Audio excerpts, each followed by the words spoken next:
Let's start in terms of the U.S. military as we gave you guys an update. So what is happening? There was an attack on American forces by drones across the Middle East yesterday. Let's put this up there on the screen. This comes after a spate of further attacks. This one was inside of Syria at the Al-Tanf base, where U.S. military has had, well, it's an unknown number of forces now for quite some time. It also happens after the drone attack on the Al-Assad air base by this great map that our team has put together, and it includes, of course, that incident with the USS Carney off of the coast of Yemen, in which they shot down multiple Iranian drones and missiles that they say were headed towards Israel. So this is just the latest attack on American forces. Luckily, so far, Ryan, we don't know that anybody was killed in the incident. Recall that one American contractor actually died of a heart attack in the last attack, actually, on the base inside of Iraq, and it just highlights how vulnerable American forces are. It also comes at a time with some very bellicose and troubling rhetoric from the Pentagon, where they say we expect significant escalation against U.S. troops. Let's take a listen. What we're seeing is the prospect of a significant escalation of attacks on our troops and our people throughout the region. And because of that, we're going to do what's necessary to make sure that our troops are in the right, good position. We saw the USS Carney take down those 3 Houthi missiles. Houthis, again, that's an Iranian-backed group in Yemen, and also several drones. Was that takedown defending our ships in the region, or was it defending Israel? Jonathan, when you have cruise missiles heading towards one of our DDGs, one of our destroyers, that vessel is going to do what it needs to do to protect itself. So he says that missile will do what it protect itself. Ryan, last thing I'll say before I get your reaction is just late last night, senior U.S. defense official telling reporters here in Washington they are preparing, quote, for a much more significant escalation against U.S. forces and personnel in the Middle East. Quote, let's be clear about it. The road leads back to Iran. So we brought everybody the news yesterday about missile defenses. We've now had multiple, I believe 4 separate instances of attacks on American service members in the region. These are just warning shots. If they wanted to kill them, unfortunately, they would certainly have the capability. And then the most significant is the USS Carney's involvement so far. What do you think? And so Yonatan Tuval, who's an Israeli analyst, yesterday broke some news related to what you're talking about, the delaying the ground invasions to prepare for this escalation. His gloss on it was he was saying that a U.S. official confirms to me key reason for the IDF ground invasion delay is a U.S. request to complete preparations for a broader conflict, which is similar to the way that you're hearing it framed in the United States, but not quite. Yes. And I think his read is a little bit more accurate. So the U.S. expects that the Israeli ground invasion into Gaza is then going to launch a broader regional war. The U.S. has been saying we'd like you to delay this ground invasion so that we can get humanitarian relief into Gaza. And hostages out. And the hostages out. This suggests that no, that's not what's going on, that they fear that this ground invasion is going to cause this bigger regional war, and so they want to get their assets in place. Yes. But what getting assets in place does, what does it do?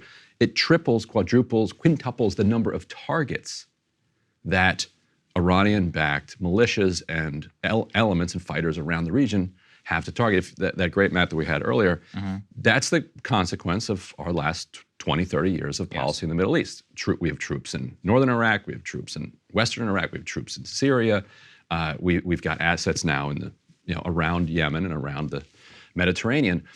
Each one of those becomes then a leverage point for Iran and its allies. They don't need to conquer us. What they need to do is cause us damage, which then causes us to respond. That's a very good way of putting it. And, unfortunately, that map didn't even have all the assets that we should play. Actually, I think we put one up yesterday that showed everybody, just the sheer number of thousands of American service members, and not to even mention all the citizens who live in the region, which are all soft targets. At the same time, the United States is now sending even more active duty U.S. troops in addition to the 2,000 Marines, in addition to the 2 carrier strike groups. Here is the presidential aide John Kirby giving an update. Let's take a listen. We have said from the very beginning, we don't want to see any actor try to take advantage of the situation to widen or deepen the conflict. And that certainly includes Hezbollah.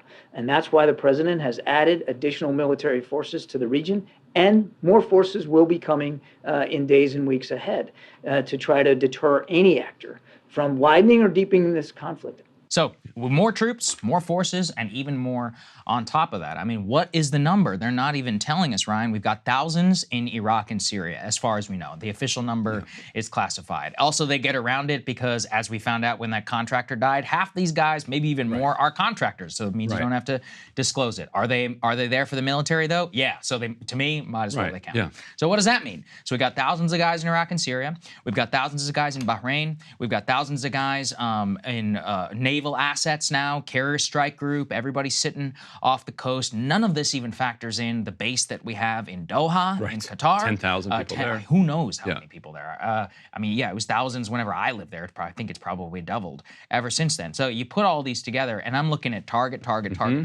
where you don't need a medium-range ballistic missile to kill these people. Right. All you need is a slightly more sophisticated rocket and launch it from any Iraqi or a Shia militia that Iran has now been controlling for 20 years. I mean, this is a total nightmare. And if you don't, believe us, just ask the 500 or so American soldiers who were killed by Iranian-backed technology when we were in Iraq. The Iranian government didn't have to do anything. All they had to do was give like a particularly sophisticated IED to their proxies, and hundreds of our servicemen were killed, who untold thousands were wounded, and then untold tens of thousands suffering PTSD as a result of that. And there's a fundamental irrationality behind what Kirby is saying there, and just a lack of thought or belief that the United States has any agency in this situation. It's such a strange thing to watch unfold, because here he is saying, listen, if you're out there, we want you to know, if you're an actor, you better not take advantage of this situation. Just kind of hoping that Iran and its allies in the region, don't undermine what the United States and Israel want to do in Gaza and in the Middle East, without thinking, well, what could the United States do to stave off what they say they don't want to happen? Because I think we should take the U.S. at its word in the sense that there actually is no broader interest that the U.S. has in having a regional war in the Middle East right now. Like, you can say, okay, there are elements of Northern Virginia that will benefit because they'll be able to sell more weapons. Fine. But the U.S. geopolitical interest is not currently served when they have problems in Taiwan. They still have a war that they're supporting in Ukraine against Russia. And so opening up a front there is not in their interest. So therefore, why are they allowing it to happen? And this idea that they're going to deter Iran by sending more targets is absurd, because they're not recognizing that these are targets. They're seeing them as assets that are going to intimidate Iran, rather than, one more thing, one little tiny torpedo now, or a drone that we can hit this battleship with. And as we all saw, I mean, the IDF, it's a very significant, probably one of the most advanced militaries in the world. They accidentally just shot at the Egyptians. Accidentally, what a mess, right? And this is not to say like that this is not even to blame them. It's just more to say it happens in war. I mean, terrible things go off. As we all saw with the hospital, it can take hours in order to figure out what the hell is true and what the hell is not true. And in the interim, you've got protests that go all over the world. And you've got, at that point, now you're responding to a real world event, which was a reaction possibly to a fake event. You're never going to know. And as the more troops that we have in the region, the more targets that we have. I tweeted this yesterday, Ron. I'm curious for what you think. I just said the entire U.S. political system seems resigned to a broader war in the Middle East, with the implicit assumption it is somehow worth it. It's actually not worth it at all. The reason that they are quiet is because when it does happen, they will pretend that there was nothing that we could do to avoid it. And I really believe that now, watching all of these forces being sent, watching the secret reports about, no, we don't really care. It's not about hostages. We need the time to prepare for the forthcoming attacks. I'm like, well, hold on a second. Maybe we just stop the forthcoming attack. We try and at least come to some sort of solution. Talk with the Israelis, talk with Hamas, and just be like, look, what can we actually do here in order to make this happen? A serious effort would be to make sure that the forthcoming backlash does not occur. How do you do that? I'm not going to say that it's the easiest thing in the world. You have to minimize minimize civilian casualties as much as humanly possible. Right now, the IDF is, using an air campaign, which as we played you the audio from Jocko Willink, a man who is by no means a liberal and who has extensive experience, he was like, I don't think that these airstrikes are accomplishing the military objective that you really want. And we're going to talk soon about what this invasion is gearing up to look like. This is an urban nightmare. So I'm not even talking about the humanitarian. I'm talking about the fight itself. We've got 50 to 60,000 dug-in fighters. That is almost, 5 times the number of ISIS fighters that they had in Mosul. I just looked up the civilian casualties yesterday. The official number in Mosul was 1 to 1, 1 civilian for every ISIS fighter. Okay, well, let's play that out in Gaza, where it's probably going to be higher. It's even more densely populated. 2 to 1? What? That's 100,000 people. Now, even if you think that is justified, do you think that the Egyptians, the Jordanians, the Turks, the entire Arab world is going to sit back and take that? Not to mention the Iranians. It's just simply impossible to imagine, Ryan, a world where that happens. Right. I think it's useful to go back to the metaphor that Israel has used for its Gaza operations in the past. They call it mowing the lawn. Yes. Which is kind of a cynical and chilling term, but every couple of years there'd be a couple weeks of airstrikes, and they would say that they're talking about just shrinking Hamas's capacity just a little bit. Underneath that cynical and chilling metaphor is the reality that there is a grassroots there that is just going to continue to grow. So let's say you even do kill 100,000 civilians, you kill 50,000 Hamas fighters, you somehow clear out this 500 kilometers of tunnels that they have underneath Gaza, whatever the number is. Yeah, Just it's the biggest tunnel network it's huge. in world history. Let's say you actually managed to clear that out.